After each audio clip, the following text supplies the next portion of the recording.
yasubbu abar rajuli fa yasubbu aba fa yasubbu ummahu fa yasubbu ummah.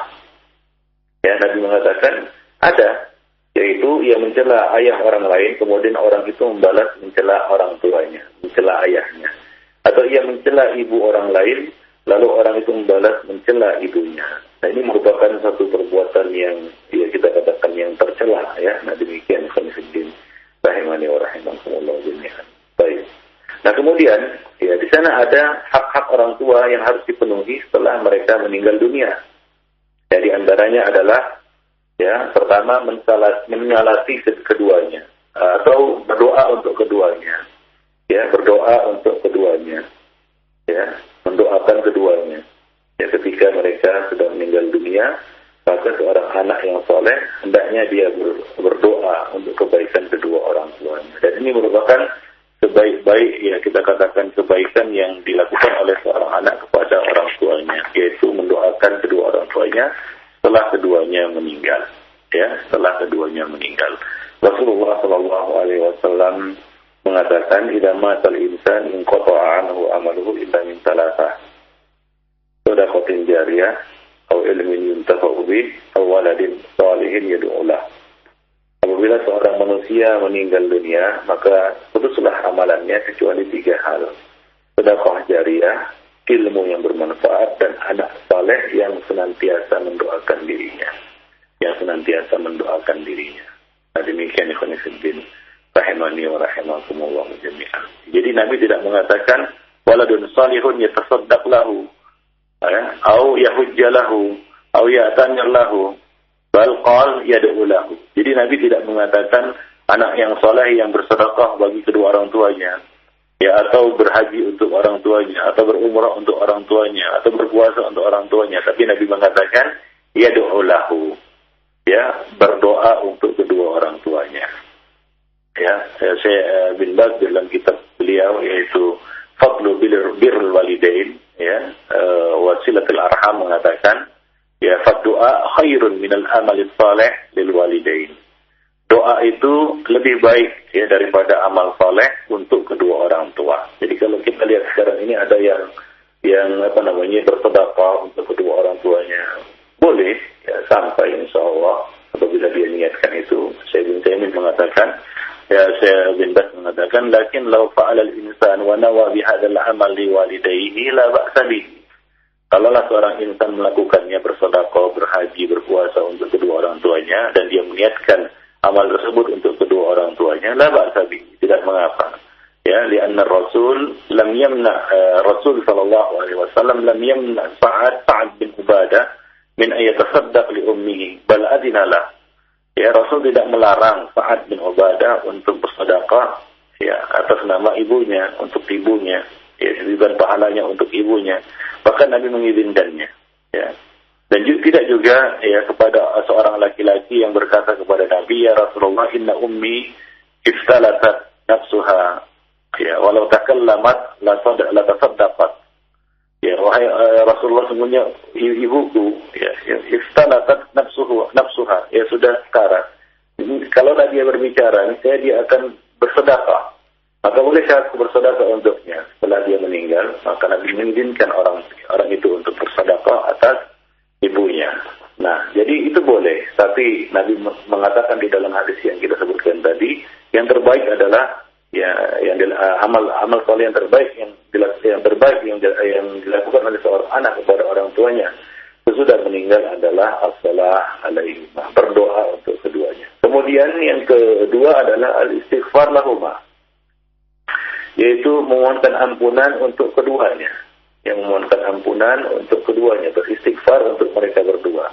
Orang tua adalah orang yang paling berhak dan paling utama bagi seorang muslim untuk didoakan agar Allah mengampuni mereka, ya, karena kebaikan mereka yang begitu besar, jasa mereka yang begitu besar. Allah Subhanahu wa taala menceritakan kisah Nabi Ibrahim dalam Al-Qur'an yang berdoa, Rabbana ighfirli wa liwalidayya. Ya Rabb kami, beri ampunlah aku dan kedua ibu bapakku. Jadi, ya, Nabi Ibrahim tidak melupakan, ya, kedua orang tuanya di dalam doa. Ya, nah kemudian yang ketiga adalah menunaikan janji kedua orang tua. Ya, infaz ahdihima.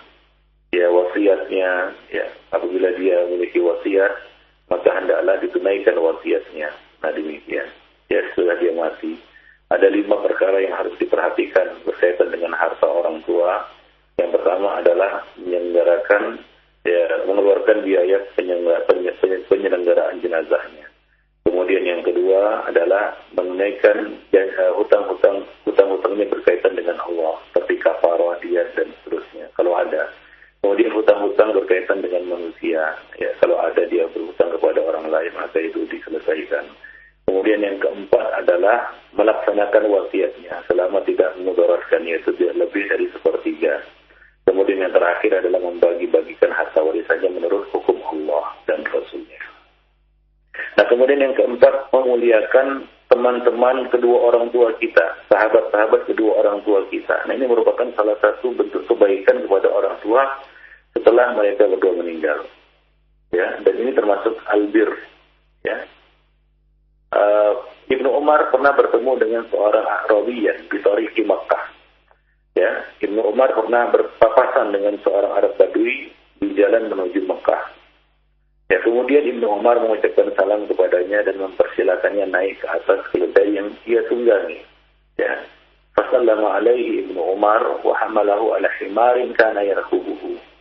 Wa a'tahu imamah kanat ala ra'sihi. Bahkan ya selanjutnya ia juga memberikan sorbannya yang ia pakai, yang ia kenakan.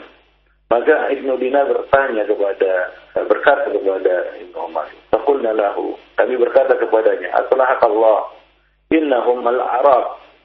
Ya semoga Allah memuliakanmu. Mereka itu adalah orang-orang Arab Badui dan mereka sudah terbiasa berjalan.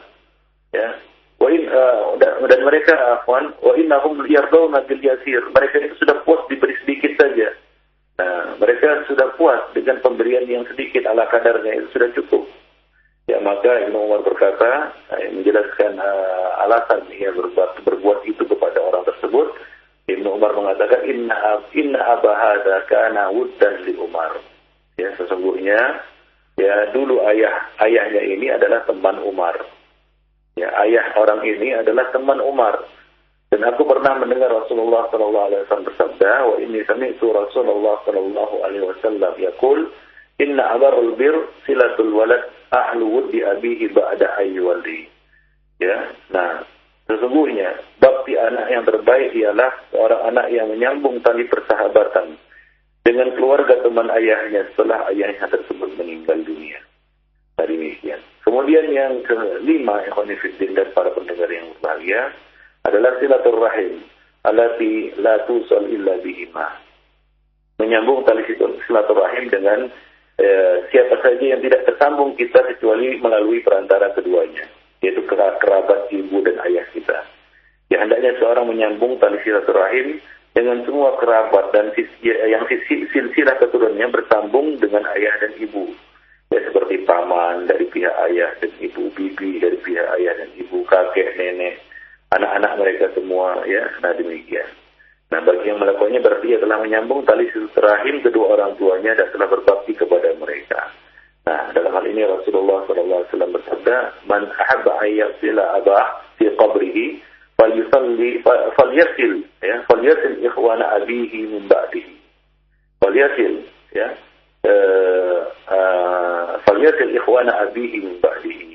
Nabi mengatakan barang siapa ingin menyambung silaturahim ayahnya yang ada di kuburannya, yang ada di kubur, ya, yang sudah mati, tapi ia ingin terus menyambung tali silaturahim dengan ayahnya itu, maka sambunglah tali silaturahim dengan saudara-saudara ayahnya setelah ia meninggal. Ya, dengan saudara-saudara ayahnya sudah ada ayahnya itu meninggal. Jadi kita masih bisa menyambung tali silaturahim dengan ayah kita dengan menyambung tali silaturahim dengan saudara-saudara ayah ibu kita sudah mereka wafat. Nah demikian ikhwan fillah para pendengar yang berbahagia, beberapa hak dan kewajiban seorang anak terhadap kedua orang tuanya yang mesti dipenuhi oleh tiap insan. Maka dari itu ikhwan fillah ya sangat diharamkan berbuat durhaka kepada kedua orang tua. Ya, dan merupakan salah satu kabirah besar. Ya, kabirah yang besar. Dan perbuatan dosa yang besar, ya, yang diancam ya dengan ancaman yang berat. Ya, diriwayatkan dari Al-Mughirah bin Syu'bah dari Rasulullah sallallahu alaihi wasallam bahwa beliau bersabda, "Innallaha harrama 'alaikum uquqal ummahat."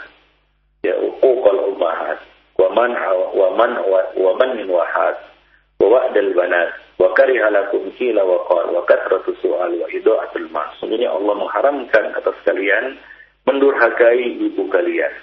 Ya, pikir tapi suka meminta, membunuh anak perempuan, dan dia membenci kalian mengatakan katanya dan katanya, kilwakol, banyak meminta dan menyia-nyiakan harta. Jadi salah satu di antara perkara yang diharamkan oleh Allah Subhanahu wa taala adalah uququl ummahat, berbuat durhaka kepada kedua orang tua. Ya, khususnya di sini ibu, ya. Khususnya di sini adalah ibu. Jadi al-uquq itu diambil dari kata al-ab, artinya adalah al-qata', memutus. Ya, memutus. Yang memutus kebaikan, memutus tali silaturahim, ya, dengan kedua orang tua ini bentuk ya al-uququl walidain, ya, bentuk durhaka kepada dua orang tua. Abu Bakar meriwayatkan ya bahwa Rasulullah sallallahu alaihi wasallam pernah bersabda, "Ala unabbiukum bi akbaril kabair." Maukah kalian aku beritahu tentang dosa-dosa yang terbesar, dosa besar yang terbesar, akbaril kabair. Jadi dosa-dosa besar juga ada tingkatan-tingkatannya. Nah, ini dosa-dosa besar yang terbesar. Ya, qulna bala. Ya Rasulullah, tentu saja ya Rasulullah. Maka Rasul mengatakan, ya, al-israfu billah, wa uququl walidain, ya, wa kana muttaqian fajalas, faqala ala wa qawlu zur, wa syahadatu zur, ala wa qawlu zur wa syahadatu zur. Fama zala yaquluha hatta qultu la yasbut. Nah, maka Nabi sallallahu alaihi wasallam ya menyebutkan tiga perkara di sini, ya. Yang pertama adalah menyekutukan Allah Subhanahu wa taala. Syirik. Ya, berbuat syirik kepada Allah Subhanahu wa taala. Ya, melakukan dosa syirik. Yang kedua adalah durhaka kepada orang tua. Durhaka terhadap kedua orang tua. Nah, ketika itu Rasulullah sallallahu alaihi wasallam bersandar, kemudian beliau bangkit dari sandarannya dan berkata, ingatlah, ya. Yang ketiga adalah ucapan palsu dan persaksian palsu. Ingatlah, yang ketiga adalah ucapan palsu dan persaksian palsu. Dan beliau terus mengulang-ulang ucapan tersebut hingga aku berkata beliau tidak akan diam. Nah, demikian ya Qanifuddin rahimani wa rahimakumullah jami'an. Baik, demikian juga hadis yang baru kita bacakan tadi riwayat Abu Hurairah, ragima'an man adraka abuwai indal kibar ahaduhuma aw kilaihima falam yadkhulul jannah. Sungguh malang orang yang mendapati kedua orang tuanya telah lanjut usia, salah satu atau kedua-duanya, namun itu tidak menyebabkannya masuk surga, tidak membuatnya masuk surga. Ikhwanifiddin rahimani wa rahimakumullah jami'an. Demikian pula hadis Abdullah bin Umar radhiyallahu anhuma, ia berkata Rasulullah sallallahu alaihi wasallam bersabda, "Salatun la yadkhuluna al-jannah wa la yanzuru Allahu ilaihim yaumal qiyamah." Ada tiga orang yang tidak akan masuk surga, yang tidak masuk surga, dan Allah Subhanahu wa taala tidak akan melihat mereka pada hari kiamat.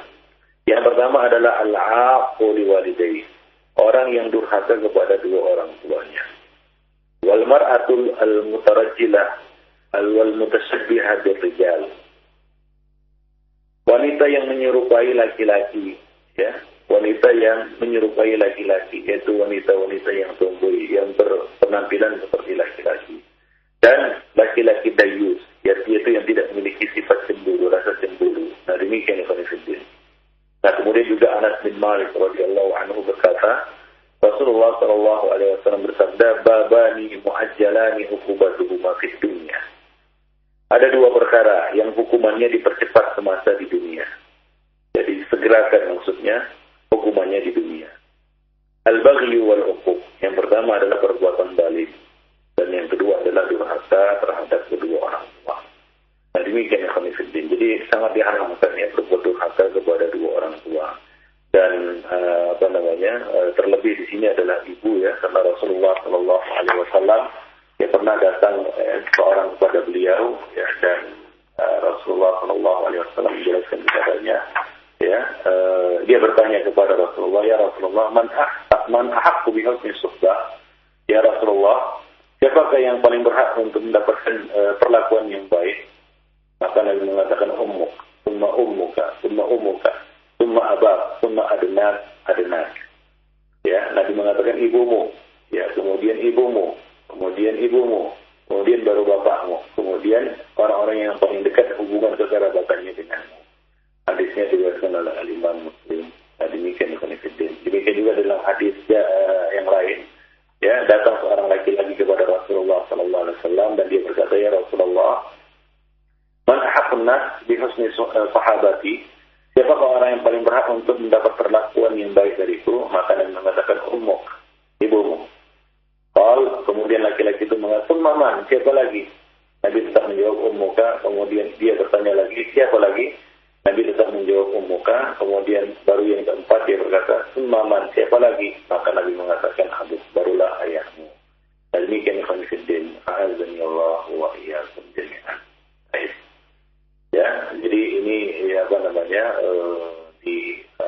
diutamakan ya, ibu, ya, didahulukan maksudnya. Baik, bahkan ya, walaupun mereka berdua ya masih di luar agama Islam, kita tetap juga harus menyambung tali silaturahim ya dengan keduanya, ya, selama tidak memudaratkan agama kita. Ya, diriwayatkan dari Asma binti Abi Bakar As-Siddiq radhiyallahu anhuma, ia berkata, qadimat alayya ummi wa hiya musyrikah. Ibuku datang ya dalam keadaan dia masih musyrikah, masih musyrik ya pada masa Rasulullah. Fastahtaitu Rasulullah, aku minta fatwa kepada Rasulullah, apa yang harus aku lakukan kepada ibuku ini? Ya, qultu qadimat alayya ummi wa hiya raghibah. Ya, wa hiya raghibah. Wahai Rasulullah, telah datang kepadaku ibuku dan dia punya keperluan. Raghibah ini maksudnya adalah tami'ah indi, tas'alni syai'an. Dia ingin sesuatu dariku dan dia ingin minta sesuatu kepadaku. Ya. Maka apa asilu ummi? Apakah aku menyambung tali silaturahim dengan ibuku itu? Maka Nabi mengatakan, na'am, sili ummaki. Ya, kata Nabi. Ya, sambunglah tali silaturahim dengan ibumu. Demikian itu ya, dalam kondisi ibu kita itu ya kafir, ya tidak muslimah. Lalu bagaimana pula jika kedua orang tua kita itu adalah seorang muslim dan muslimah? Maka ya mereka lebih berhak untuk mendapatkan perlakuan yang baik ya dari kita. Jadi Rasulullah SAW menjelaskan dalam hadis Anas yang terakhir tadi, ya, ada dua perkara, ada dua pintu yang disegerakan hukumannya di dunia. Ya, disegerakan hukumannya di dunia. Artinya di sini ada hukumannya di akhirat yang diakhirkan, yaitu pertama ya perbuatan zalim, ya perbuatan aniaya kepada orang lain, dan yang kedua adalah durhaka kepada dua orang tua. Azani Allah wa iyyakum. Baik. Nah, demikianlah ya pertemuan kita pada hari ini ya, berkaitan dengan haramnya ya berbuat durhaka kepada orang tua, termasuk di antara kabirah atau kabair adalah uququl walidain. Demikianlah, mudah-mudahan Allah Subhanahu wa taala menjadikan kita ya anak-anak yang berbakti kepada orang tuanya dan menjauhi sikap ya yang kita sebutkan tadi, yaitu berdurhaka kepada orang tua kita. Dan demikianlah ya, mudah-mudahan itu bermanfaat kita. Lebih dan kurang apapun kali hadza wa astaghfirullah li wa lakum wa li sairil muslimin innahu huwal ghafurur rahim. Terima kasih untuk Ustaz Jazakallah khairan atas materi dan pembahasan yang sangat bermanfaat di pagi hari ini. Dan ikhwatal iman, untuk selanjutnya kita akan memasuki sesi tanya jawab, dan untuk pagi ini kami akan mengkhususkan pertanyaan melalui pesan singkat saja yang sudah sangat banyak masuk di kesempatan pagi hari ini. Baik Ustaz, kita akan angkat pertanyaan dari dua penanya yang mengirimkan pertanyaan melalui pesan singkat.